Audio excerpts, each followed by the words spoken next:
the puzzle? Yeah, absolutely. I described myself earlier as a generalist, and my work on trust falls into exactly that camp. I realized 3 years ago that I'd been blithely using that word trust in a variety of contexts, and I've never sort of stopped to think about what trust is. So on a Friday afternoon, I kind of thought, well, I'll just play around on Twitter and do a bit of research and just write an article about trust. But as I did so, a few things sort of rapidly emerged, and it led into the landscape of trust research, which has been a huge global research project exploring the nature of trust on 3 levels. So one thing it looks at is the nature of trust between 2 individuals. The second thing it looks at is the nature of trust within communities and teams.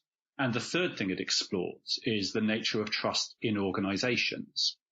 And the sort of broad insights and conclusions that came out of that work, and I should say it's a sort of huge global and ongoing research project with 30 research partners, so I can only summarize it fairly briefly. 54% of people said they have low or no trust in the organization that they work for. But of course, it's not that they're horrible, miserable people that don't turn up. They're people like you and me who don't necessarily fully trust the organization. They may contextually have some trust, but at other times they have less trust. People describe trust using almost exclusively subjective terms. So you take trust as a subjective concept, and when people describe it, they talk about love and they talk about values and they talk about reciprocity, but they almost always use other subjective terms. Trust seems to be held. It's not like the tide. It doesn't flow in and out at the same level through the organization. The structures in which trust is held are tribal and local and personal. So it's also possible to hold multiple concurrent versions of the truth. So I may trust you implicitly, but when you hit the record button to record the podcast, I may trust you in a slightly different way. And if you are my manager at work, I may trust you again in a slightly different way. And all 3 versions of trust are concurrently true. So, that research has led me to put a greater focus on the social currencies of the organization. And if I look at how it's affected my work on social leadership, I'd have to start by telling you again something that I feel is wrong in my work. So when I wrote the Social Leadership Handbook, I wrote a whole chapter about communities as entities of shared value and shared purpose. And, when I wrote that chapter, I think it was absolutely and 100% right. And that's why I wrote it. And now I think it's almost entirely wrong. And the reason is that the trust work has caused me to reevaluate my understanding of the social structure. And I now say individuals like you and me engage within tribal structures. So we engage with other people at the level of trust, and we form a primary cultural alignment into an organization based upon those people who we trust. And then there's another level, which is community. So tribes feed into communities, but we don't necessarily hold that same granular level of trust with everybody within a community. Communities form organizations, and organizations feed into society. So you can start to view the organization as a meta-tribal structure. And it's hugely significant because people describe that primary cultural alignment, their sense of homecoming and belonging, is formed in hours and minutes and days based upon the actions of the people around them. It's not based on your induction program. It's not based upon any grand video shared from the chief exec. It's based upon people who are kind, people who are generous, people who form our social connections. The second level of engagement, what you could call a secondary cultural alignment, takes typically, so people say, between 18 months and 3 years to form, and most people never get it. They never get there. They never build this global geopolitical power structure. They stay inherently at a local tribal level. And for me, that tells me almost everything you need to know about our organizations. They're not one monolithic, unified culture. In fact, they're made up of an almost unknowable number of fragmented tribal structures, loosely gathered into different communities, some of which map up against team structures and formal hierarchy, much of which doesn't. And crucially, much of which is held in opposition to other areas. So we will never build one unified culture. We exist in social systems which are inherently structures of opposition and dissent. We live in those trusted areas, but we engage across those areas of difference. How does storytelling fit into the architecture of your work? So when I first built out the work on social leadership, and I was just putting the finishing touches to the book, the draft was actually called The Storytelling Leader. I only later changed the title to be The Social Leader. And, from my earliest research and work, it's very much about stories. As I've pulled together over the last couple of years, and we started building out these certification frameworks, and storytelling was the first one. I've put a lot of structure and work behind it, but I was very clear from the outset that I don't want to do just another Mickey Mouse course on, how to write a story and all this conversation about hero figures and, how to do iPhone video well. I like the way that you use the term Mickey Mouse. Yeah, things carry totemic value. So, when we talk about Disney, we're talking about the totemic value of excellent storytelling. But that doesn't mean that it will give us, the ability to be excellent ourselves. I'm very interested in how we understand stories from the point of view of power, the underlying power that sits behind them. What are the mechanisms of amplification and aggregation? How do social movements work is incredibly valuable. What is the importance of the ownership of a story? Where are the spaces for people to respond to stories and so on? So that's the lens really that I look at stories through. Individual stories, co-created collaborative stories, and organizational stories.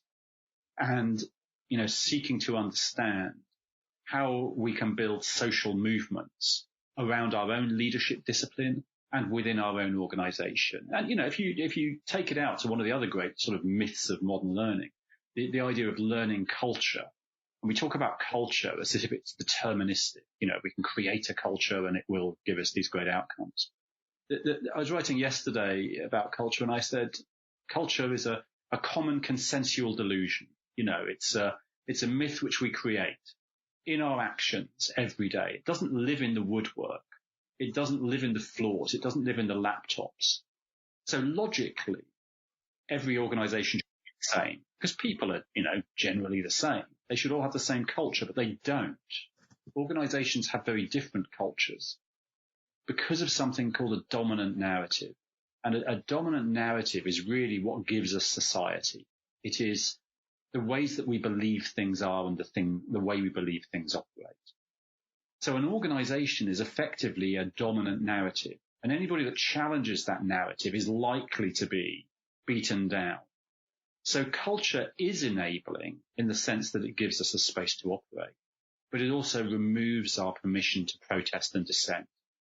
And at the moment, the very thing we need, the notion of a socially dynamic organization, is an organization with a diversity of views, a diversity of stories, a diversity of opinions and approaches, held together with certain common narratives, but effectively a convergence of many different stories, which don't need to be unified. You don't need one culture.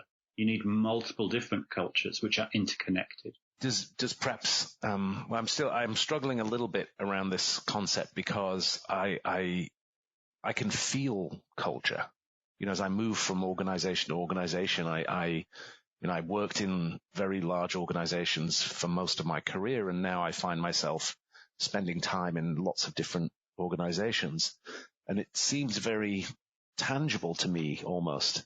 There are common stories, there's imagery, there's a narrative, as you say, and it feels powerful. It feels like when I fly Virgin Airlines, I'm having a different experience than when I'm flying Delta Airlines, even though 99.9% of the activity and experience. And it absolutely is. But remember, it's a common consensual delusion. So there are two things which are key here. The first is to recognize that what you experience is very real and entirely fictitious. So your sense of being in one place and sensing a culture is absolutely true to you. But at the same time, there's somebody else in that culture who's been refused the opportunity to work part-time because they're adopting a child and they want to get a better work-life balance. They detest it, they don't trust it, they hate it, and their version of the truth is exactly as valid as yours is. So any organization will consist of multiple cultures. But the other thing is, someone described to me recently, they're going through a big change, a big global bank going through restructuring and change. And they said, I was quite nervous about, all this stuff happening, but this person at the top has fired these people who were quite toxic. They put some new processes in place, and I feel that the light is beginning to break. We're starting to see the change. Now, of course, the key is it doesn't matter who got fired and who got kept. The thing that matters is that they are discovering their belief. They describe the sun coming up, but actually it's not a great ball of gas in the sky which is coming up. It's their own belief. Their subscription to the new dominant narrative is what is emerging. So what Virgin or Delta try to do is create a dominant narrative. And what you or I try to do is subscribe to it or oppose it. And for me, that is how we understand culture. Multiple different cultures, none of which are exclusive, almost all of which do violence to the others. Just a little aside here, Julian. Imagine my surprise that I actually read in the New York Times about a month ago that Virgin Airlines have relaxed their policy of requiring women to wear makeup and high heels and forbidding men to do the same. These examples are exactly examples of dominant narratives. So in fact, in the work I was doing last year around storytelling to explain dominant narratives was a piece of work in New York, which walks past the Stonewall Inn and talks about the Stonewall Riots and the ways that those Stonewall Riots evolved the dominant narrative. The dominant narrative in 1969 was very, very different indeed from the dominant narrative in 2019. But the crucial thing is that at the time, it was absolutely right for those people who held power at the time, people who owned that dominant narrative. Today, it seems unthinkable. And in the future, people will ask, by what right did an organization determine who can wear a dress or not, who wears trousers or not? It's almost unthinkable for that right to be taken away. If we think about the poor people who work in this space every day, the learning and development teams who do onboarding and leadership training and reinforce, land the sort of dominant narrative, who are you seeing, who are you working with, who are starting to approach this ways that are more relevant in the social age? The fairest answer, I can give you some obvious answers. Some organizations are a bit further down the path than others. But, generally, I think a lot of organizations are doing a lot of really good work. But what they are failing to do is achieve momentum in their change. The effort is held within project structures or programs which are disparate. And what they fail to do is interconnect all of these pieces.